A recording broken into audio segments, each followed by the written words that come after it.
Every Texan loves a great steak, and this recipe is the best. It is full of many ingredients locally grown right here in the state of Texas. I'm going to begin by cooking beautiful Texas Gulf shrimp. I'm going to combine those Texas shrimp with green onions and stuff them into gorgeous Texas raised filet mignon. Beautiful steaks, extra thick to get a nice pocket for the stuffing. We're going to make a sauce with sauteed shallots, locally grown mushrooms, and of course we're going to finish with a glass of Texas red wine. I call this recipe my Texas surf and turf. Let's get started. Now to get started, the first thing we're going to do is add a little bit of olive oil to a pan that's a really good conductor of heat. And I want to add just enough to coat the bottom of the pan. I want it to get really nice and hot. I'm going to heat it over medium-high heat because you know the filet mignon is a very lean cut of meat. It doesn't have a lot of fat on it, so I'm going to lubricate the bottom of the pan.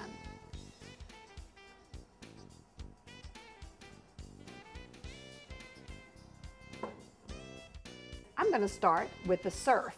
This is our great Texas shrimp. Now what I've done, I've taken Texas shrimp that have been peeled and deveined, and I've cooked them and coarsely chopped them. So we have beautiful shrimp ready to go. Leave it in big enough size pieces that you know it's a good Texas Gulf shrimp. To this mixture, I'm going to stir in a little bit of green onion, a little bit of flat leaf Italian parsley. I'll just give it a stir to combine. And now for the turf. This is a beautiful Texas raised filet mignon. Wonderful cut of that tenderloin, about 1.5 inches thick. And what I've done, I've cut a little pocket in this, and we're going to stuff in that nice shrimp stuffing. Now, there's no other way to do it other than grabbing a little bit with your fingers and really tuck it in. You really want to cram in as much as you possibly can, so when you take a slice of that steak, you can see that shrimp inside. So with your fingers, work it in, push it way back into that steak. And then we're going to just press it closed. There's no reason to use a toothpick.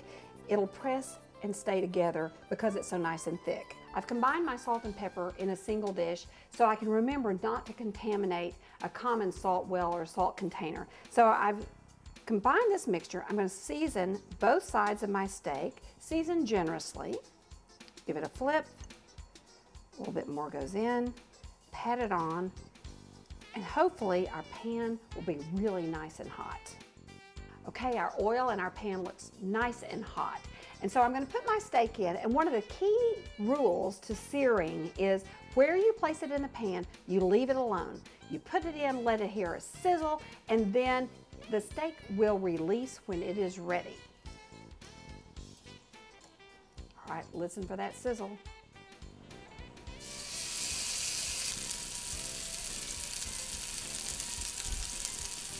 Well, it looks like our steak is perfect. I'm going to give it a flip. It smells so good. It's got to be ready.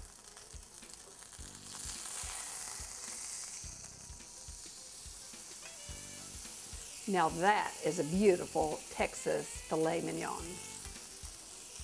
I'm going to let it cook a few more minutes on this side. Then I'm going to transfer it into a 425-degree oven and let it finish cooking. This is so easy for you to do at home. I'm going to put this in the oven at 425 degrees and we're going to let it roast until it's done to your desired degree of doneness. For my family, about 5 to 7 minutes is just perfect for medium rare. And now while my steak is roasting, I'm going to start our mushroom sauce. I'm going to start with the addition of course, Texas olive oil into a nonstick pan that I'm heating over medium-high heat. So we're going to give a couple of tablespoons or so. And then I'm going to add in just a tablespoon of unsalted butter. I'm adding that butter in for that nice little sweet cream taste. And of course, you would know it would be Texas butter.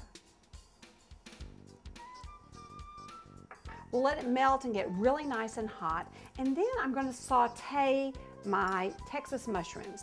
These are, today I'm using thickly sliced button mushrooms, but you could certainly use cremini mushrooms, which are the baby portobello mushrooms, really full of that nice, great woodsy flavor, or a combination of the two.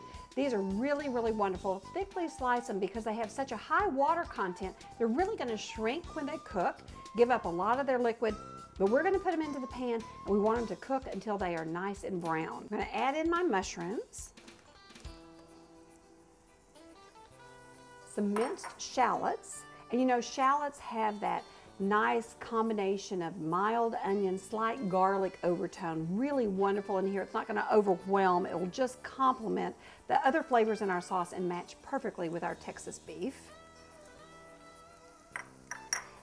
And then I'm gonna add in Texas grown tarragon. Tarragon has a little anise type flavor, really fabulous with our beef.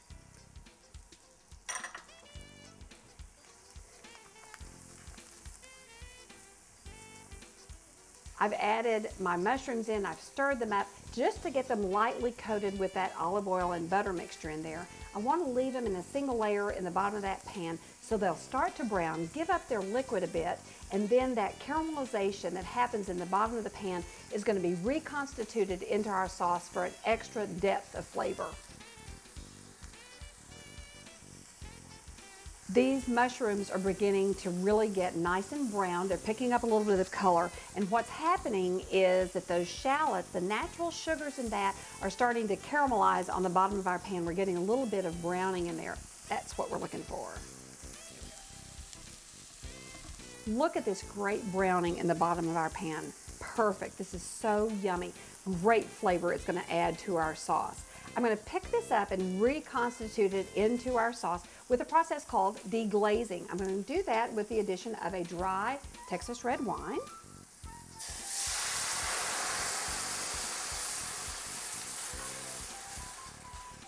beef broth,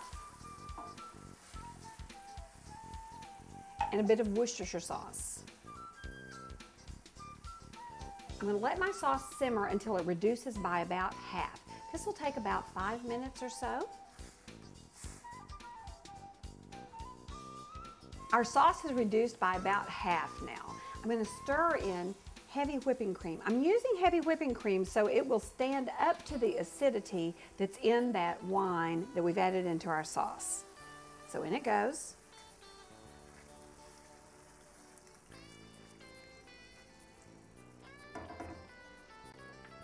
I'm going to let this simmer just a couple of minutes to thicken slightly. It's going to be fabulous over our steak.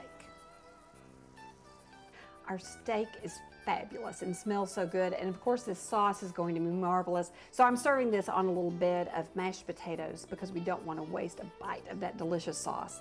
So I'm going to take my steak.